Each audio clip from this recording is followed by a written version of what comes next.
Olá, eu sou o Luiz Riso, bem-vindo ao meu canal Minha Vida Gay em Contos.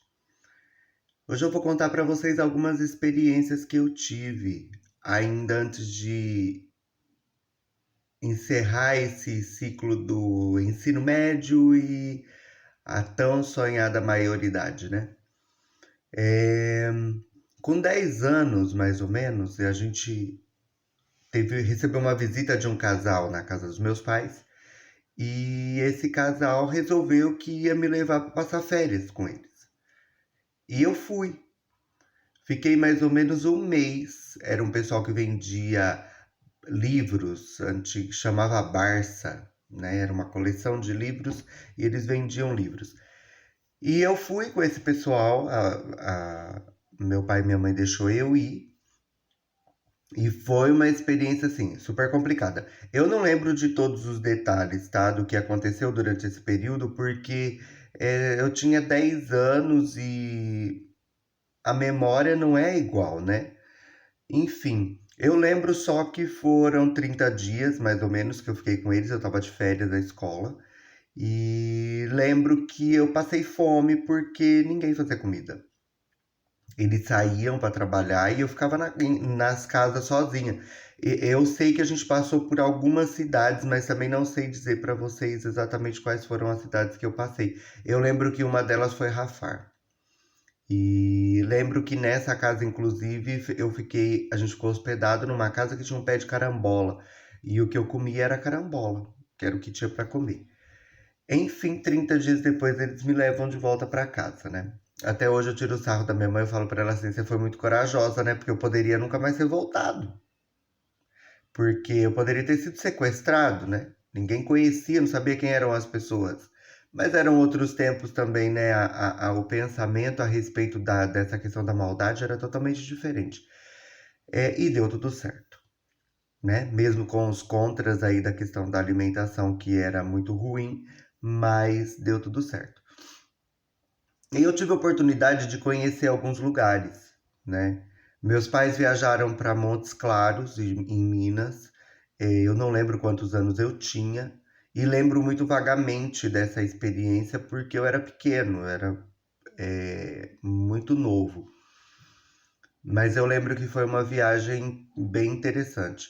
Depois nós fomos conhecer Apiaí do Ribeira, é aqui no estado de São Paulo.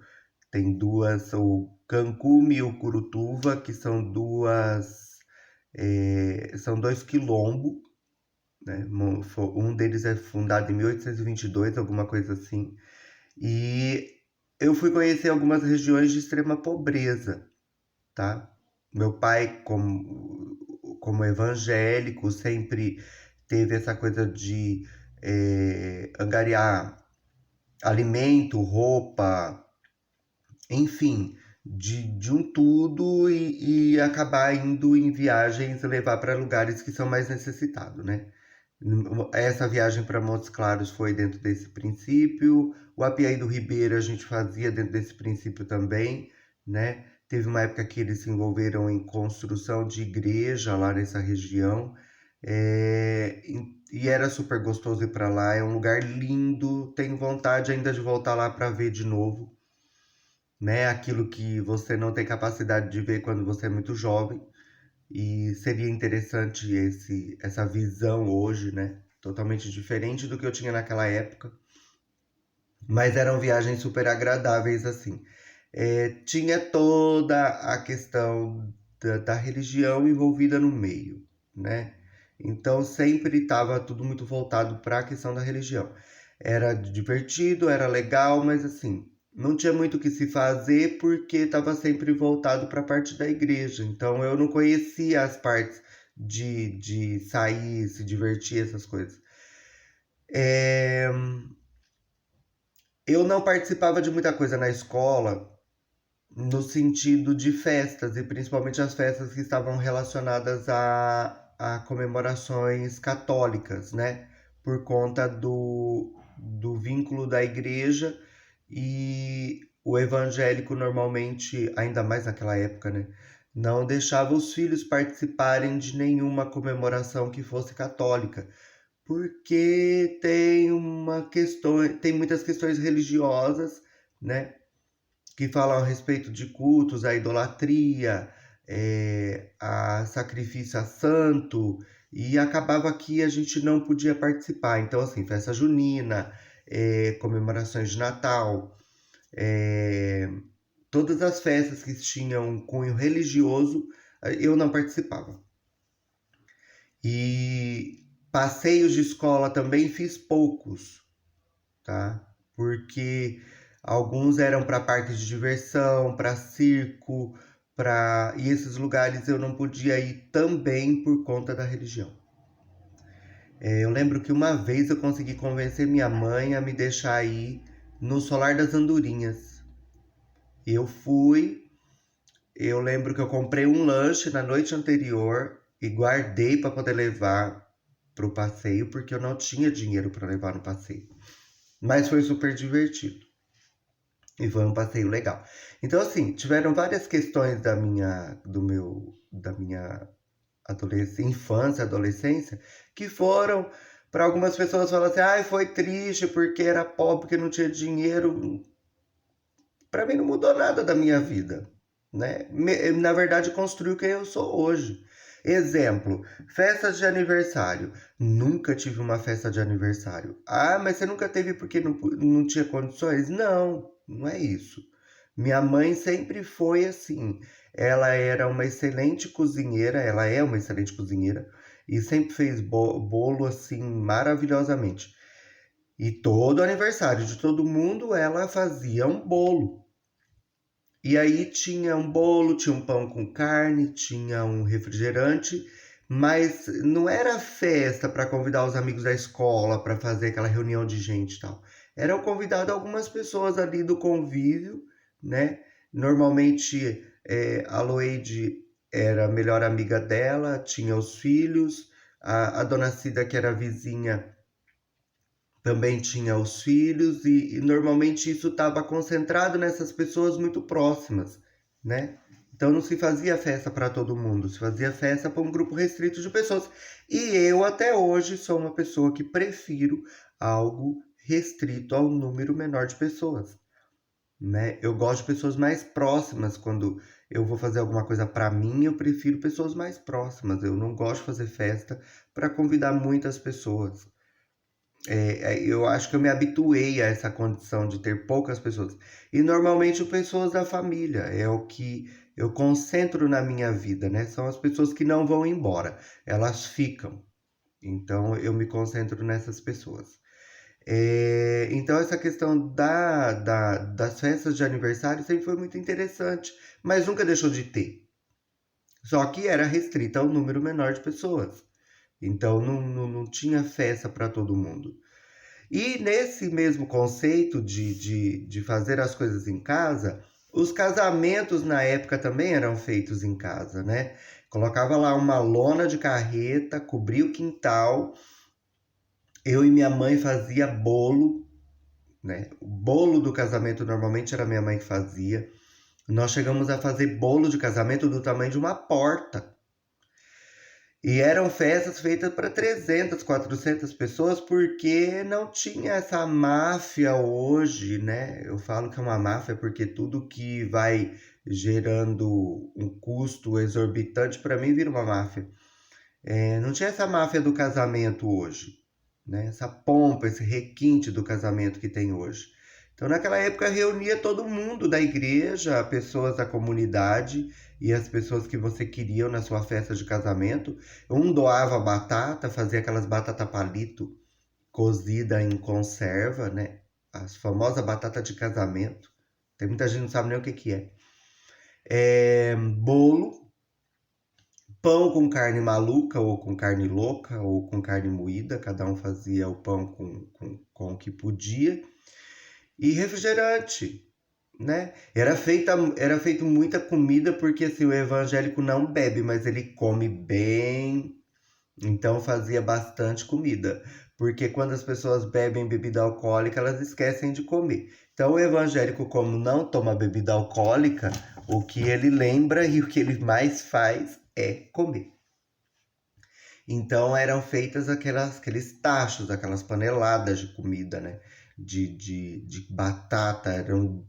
Teve casamento que a gente fez 2 sacos de 60 quilos de batata, bolo do tamanho de uma porta. Então era um negócio assim, tudo muito grande, mas pouco e simples. E era divertido porque todo mundo comia, todo mundo se divertia. Né? Chegou um período que eu juntei uma turma de meninos e meninas da época e a gente se colocava à disposição de ir aos casamentos servir. Então a gente colocava calça preta, camisa branca, gravatinha borboleta e ia servir nos casamentos. Voluntário, né? A gente fazia muito trabalho voluntário, a gente ia servir nos casamentos. E isso era muito legal. Eu acho que a formação religiosa é uma coisa fantástica, porque ela dá condição de você adquirir alguns padrões na sua vida, né? Essa coisa do servir, do pensar no próximo, do saber se portar, entrar e sair nos lugares, eu acho que isso tudo muito foi da formação religiosa. Óbvio que da formação da criação, né? Minha mãe sempre foi muito enérgica, muito nervosa, muito brava, né? Eu lembro de uma cena engraçada, a gente comenta sobre ela até hoje, porque ela odiava que eu ficasse na rua, odiava que eu ficasse para casa dos outros, e eu tinha casas que eu gostava de ficar.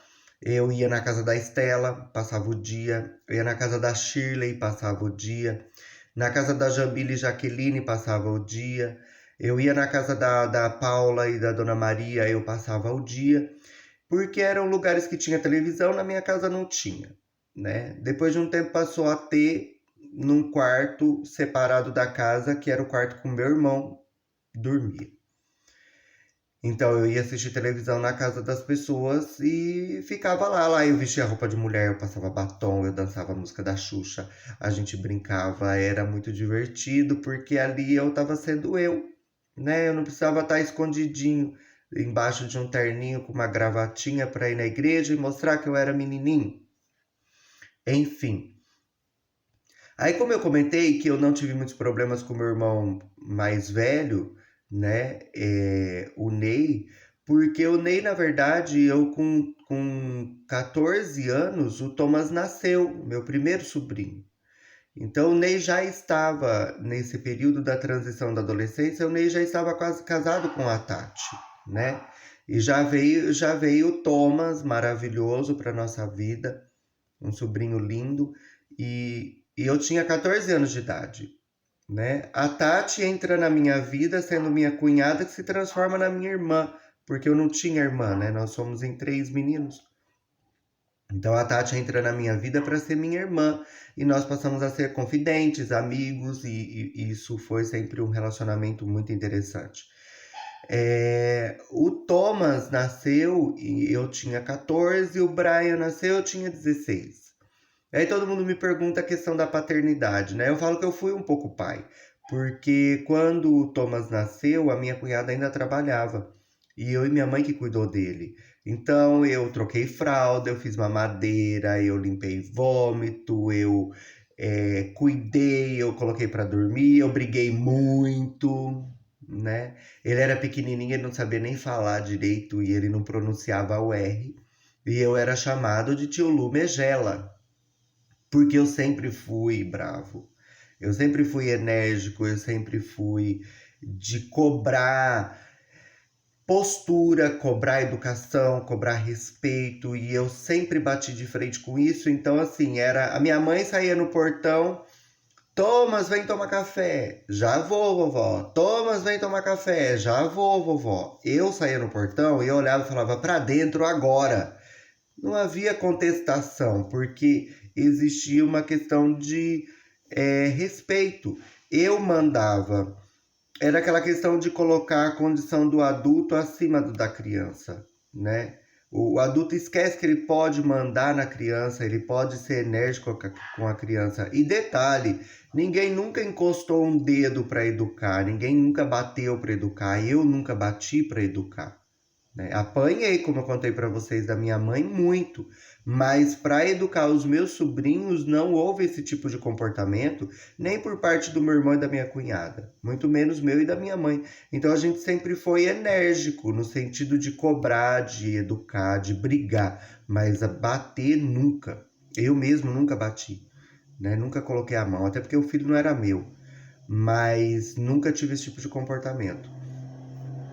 Aí teve uma cena, então o Ney já tava seguindo a vida dele, casado, eu ia lá, eu ajudei a Tati muito quando o Thomas nasceu, a cuidar da casa, a ajudar ela nos afazeres da casa, porque eu já limpava a casa para minha mãe há muito tempo.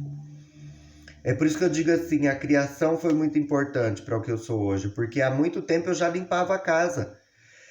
Minha mãe teve cirurgias que ela fez, nunca precisou de ninguém vir de fora para ajudar. Eu limpava, eu fazia comida, eu cuidava das coisas, eu passava roupa para meu pai trabalhar, o uniforme dele trabalhar. Eu cuidava dela e cuidava da casa e fazia tudo dentro da casa, né? A limpeza, a comida, tudo. Então nunca precisou de ninguém, né? Ela deu uma formação suficiente para ela ter pessoas que estavam ali dentro da casa com ela, fazer as coisas para não precisar incomodar ninguém. E de fato a gente nunca incomodou. Então eu sempre fazia tudo que eu podia por ela. E ela foi. Mas ela sempre muito brava, né? Sempre muito brava. Eu chegava da escola, eu tinha que limpar a casa, tinha que arrumar as camas, deixar tudo em ordem para depois eu poder fazer a tarefa da escola ou tirar um cochilo e tal. E por conta de eu ir na casa das pessoas e ela não gostava que eu fosse, eu cheguei a passar alguns carão com ela, né? E o carão mais épico foi o dia que eu tava na casa da Estela e, sei lá, já tinha passado praticamente o dia lá. E ela foi atrás me buscar com cabo de vassoura, tá? Agora imagina ela na rua com cabo de vassoura, eu correndo na frente, ela correndo atrás. Isso meus amigos da época da escola estavam tudo sentados na calçada. Vocês não estão entendendo o mico que eu passei. Eu correndo na frente, ela correndo atrás com cabo de vassoura e os meus amigos na rua, todo mundo dando risada. Ela não me bateu, mas a aquela cena foi tão constrangedora que antes ela tivesse me batido, porque teria sido menos, né, desagradável eu ter que passar uma vergonha daquela na frente dos meus amigos. Mas enfim, então assim, foi uma adolescência que o Ney já tinha saído fora do convívio dentro de casa, né? Ele já não convivia com a gente, então era eu, minha mãe, meu pai e o Silvio, que era o trabalhoso da turma, né? O que causava a maioria dos estresses diários, porque ele sempre estava nervoso com alguma coisa, brigando por alguma coisa, arrumando confusão por alguma coisa, e acabava que virava sempre um tumulto, um tropé. Então, com o Ney sempre foi muito mais tranquilo, né? O Ney sempre foi muito mais tranquilo. O Ney é um taurino diferente de mim, né? Eu sou o taurino da pá virada. Ele é o taurino que é o boi sentado, deitado no pasto, ruminando e não tá nem aí com a vida de ninguém. Cada um que se vire com seus problemas. E eu já sou aquele que sai rombando cerca, né? Então, todas essas viagens que nós fizemos, a Piaí do Ribeira, o Montes Claros, nós teve um casamento que foi muito interessante, foi o casamento do Roberto, que nós fomos para uma cidade em Minas, perto de Belo Horizonte, e nós ficamos 8 dias no sítio. Foi uma delícia, foi uma viagem deliciosa. Foi um passeio muito bacana. A Piaí do Ribeira foi um pouco mais traumático no sentido assim de ver a condição de pobreza das pessoas. Mas eu falo que ver a condição de pobreza sempre engrandece a gente, porque você passa a ser grato por tudo que você tem, né? E lá a região do Gurutuva e do Gangume eram quilombos, né? De pessoas, uma grande maioria negros, e uma parte eles moravam em casas feita com pau a pique, né? Com frestas dessa largura entre uma madeira e outra, tudo muito precário e assim, sem condição nenhuma de saneamento básico, de qualidade de vida, era enfiado no meio de um mato praticamente, vivendo naqueles casebres. Então, assim, foi uma viagem que foi muito esclarecedora, porque eu via que, assim, apesar de ter tido uma criação simples, eu não vivia naquela pobreza que eu via, né? Na minha casa era simples, mas eu tinha o que comer, por exemplo, eu tinha de tudo dentro da minha casa, né? Nós mudamos em 87 no Amanda, numa casa de 2 cômodos, coberto com telha de brasilite, que não tinha reboco, que não tinha banheiro dentro de casa, né? Tinha uma privada de buraco no fundo do quintal e um banheiro para tomar banho do lado de fora. E a gente lavava louça do lado de fora, a pia era do lado de fora da casa. E passava ventos assim no Jardim Amanda, nessa época, que arrancava a casa, derrubava muro, derrubava árvore. E graças a Deus a nossa casa sempre continuou lá em pé.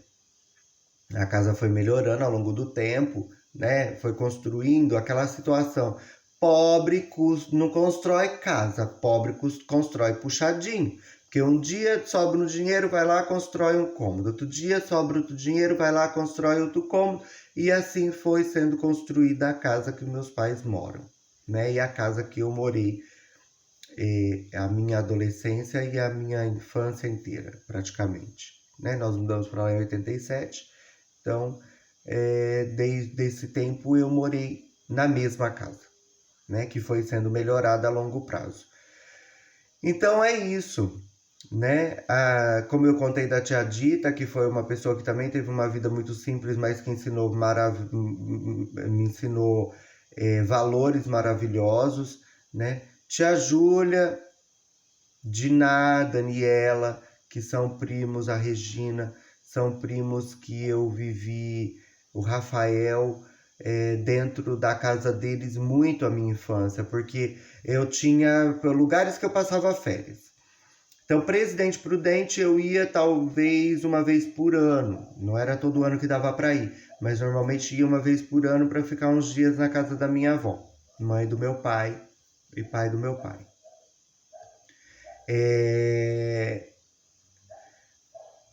Ou eu passava férias na casa da tia Dita, que morava aqui em Campinas, e eu passava férias na casa dela. Ou eu passava férias na casa da tia Júlia, que também mora aqui em Campinas, e eu também passava férias na casa dela. Então, assim, a parte mais engraçada de tudo isso é que, assim, olha, na casa da tia Dita, a Simone era a minha referência. O Luiz Roberto, a gente conversava tudo, brincava, mas assim, eu não tinha o mesmo vínculo que eu tinha com a Simone, né? Na casa da tia Júlia, tinha o Cláudio, o Rafael, o Cláudio logo casou e ficou o Rafael, que era o caçula, e aí tinha a Regina, a Diná e a Daniela.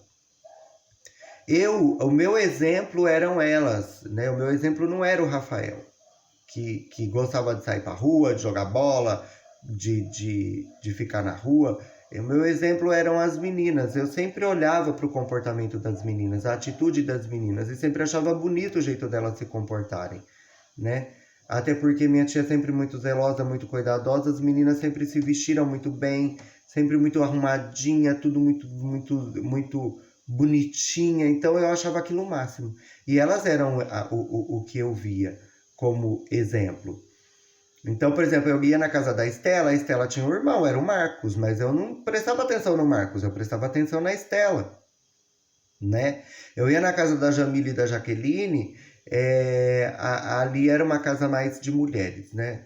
Porque era a Jamila, a Jaqueline e tinha as outras irmãs que também eram meninas. Então, para mim era o exemplo olhar para a postura das meninas. Né? Na casa da Paula, era a Dona Maria, o seu Oswaldo, tinha o tio dela e ela tinha primos, meninos, mas eu também não prestava atenção neles, eu prestava atenção nela, né? Eu queria seguir o exemplo da postura que era bonito de se ver para mim, que era a postura da mulher. Então eu tive vários exemplos de posturas femininas que eu queria acompanhar e eu queria fazer igual. E aí eu vou contar uma história trágica, que foi uma história muito complicada. Numa virada de ano, eu não sei dizer para vocês exatamente qual foi o ano. Eu sei que eu estava conversando com a Ana Paula e a Ana Paula já estava namorando com o Adriano.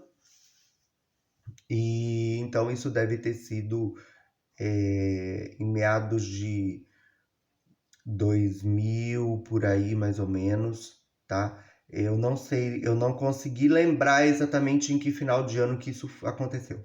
Então, isso foi dia 31 de dezembro. Eu estava na casa da minha mãe, nós estávamos em comemoração da virada do ano. E a minha mãe fez aniversário dia 30, a gente sempre faz as coisas na casa dela no dia 31, a gente já comemora o aniversário dela junto. E todo ano era um ritual. Eu passava a virada do ano com eles, com a minha família, e ia na casa de algumas amigas desejar Feliz Ano Novo. Né? A casa da Jamila e da Jaqueline era uma, e a casa da Ana Paula e da Dona Maria era outra. E eram tudo no mesmo bairro, né? E esse ano eu estava todo vestido de branco e eu desci a pé para poder ir na casa das meninas desejar feliz ano novo para elas. E quando eu estava descendo a avenida, vinham subindo três caras que eu não consegui identificar quem eram. Apesar de conhecer muita gente do bairro, teve um boom no Jardim Amanda num período que começou a mudar muitas famílias para lá. Então a gente passou a começar a não conhecer tantas pessoas mais. Então tinha muita gente nova chegando o tempo todo. E eu conhecia muita gente, mas não conhecia todo mundo. E vinham subindo três rapazes que eu não sabia quem eram. E o que eu fiz? Eu mudei, eu saí da calçada e eu fui pro meio da rua, porque eu não queria passar perto deles. Porque entendam assim, a vida do gay é estar com medo o tempo todo, porque você não sabe o que vai acontecer com você na rua. Então você tá com medo sempre de passar perto de algum homem, de grupo de homens, de lugar que tenha homens reunidos. Eu não entro em bar até hoje, eu não gosto de entrar em bar de bairro, né? Passar perto de estádio de futebol, então eu tenho pavor. É, Se eu tô dentro de um ônibus e entra um grupo grande de meninos porque estão indo para um passeio para algum lugar, eu entro em pânico e já cheguei a descer do ônibus. Gente, podia não acontecer nada, mas a sensação de desespero que poderia acontecer alguma coisa, eu já cheguei a descer de ônibus no meio do caminho porque estava muito cheio de homem dentro do ônibus e molecada dentro do ônibus e eu estava incomodado e com medo e acabava descendo no meio do caminho. Isso várias vezes, eu não estou falando de uma vez só. Eu estou falando de situações que foram replicadas ao longo do tempo e que aconteceram com muita frequência. De eu sair de algum lugar porque tinha muito homem naquele espaço e eu tinha medo de apanhar. E nesse dia eu estava descendo a avenida, vinham subindo os três. Eu mudei da calçada para o meio da rua. Eu acho que eu já estava prevendo que algo ia acontecer. E eu ia descendo, eles subindo. Quando eu ia passando do lado deles, eu só senti o impacto, tá? De um murro que eu levei na cara. E só senti algo quente escorrendo e eu saí correndo, porque eu queria sair dali, né? E aí a Paula ajudou a me lembrar de uma coisa que eu havia esquecido, que eu acabei indo para casa dela. E eu cheguei lá todo ensanguentado, né? Porque eu tinha sido agredido gratuitamente. Aí ela estava até me contando que na época o Adriano ficou super revoltado, queria ir atrás, queria descobrir quem era, tal, que era o namorado dela. E acabou que ele me trouxe de volta para casa dos meus pais. Agora imagina, tava todo mundo em festa, uma virada de ano, todo mundo se divertindo, todo mundo dando risada, e de repente eu cheguei todo ensanguentado na minha casa. Aquilo virou uma tragédia, porque a minha mãe chorava, a minha cunhada chorava. Eu chorava porque eu estava inconformado. Eu estava inconformado por ter sido agredido por uma coisa que eu não tinha feito nada. Mesmo que eu tivesse feito alguma coisa, não justifica a agressão, mas assim, o inconformismo maior ainda era porque eu não tinha feito nada, eu não tinha olhado nem na cara deles, eu não sabia nem quem eram. E eu apanhei. E eu apanhei gratuitamente por ser gay, por ser diferente, por ter comportamento feminino, por usar roupa mais feminina. Então eu apanhei gratuitamente por ser gay. Essa foi uma agressão mais marcante na minha vida, assim. porque eu saí machucado, né? A questão do sangue traz outra referência, né? Tinham várias outras agressões que tinham acontecido no período da escola, mas aquela coisa de tapa, empurrão e tal, né? Nesse dia teve sangue, saiu sangue do meu nariz por conta do murro que eu levei, né? E passou impune, porque quem ia saber, como que ia descobrir quem eram as pessoas? Né? E mesmo que descobrisse, o que poderia ser feito? Né? Eu falo que hoje a vara da infância e juventude, os direitos humanos, melhorou muito, né? As pessoas hoje têm muitos mais direitos. O LGBT hoje tem muitos mais direitos. A criança tem muitos direitos hoje, né? E naquela época, não. Naquela época era tudo muito a ferro e fogo, né? Então tinha que sobreviver. Essa era a verdade. Tinha que sobreviver. E eu sobrevivi, né? Eu passei por tudo isso e eu sobrevivi. Então tá mais um pouco da minha história aí para vocês, que eu queria fazer um composto aí de algumas experiências nesse período, para vocês entenderem qual foi a qualidade da minha formação e as coisas que eu tive a oportunidade de assistir e ver. Ah, teve uma viagem que foi muito marcante, que nós fomos em Uberaba conhecer o Hospital do Fogo Selvagem. E essa viagem foi extremamente marcante na minha vida, porque ali eu vi pessoas, adulto, pessoas, criança, sofrendo com uma doença que é tão complicada, né?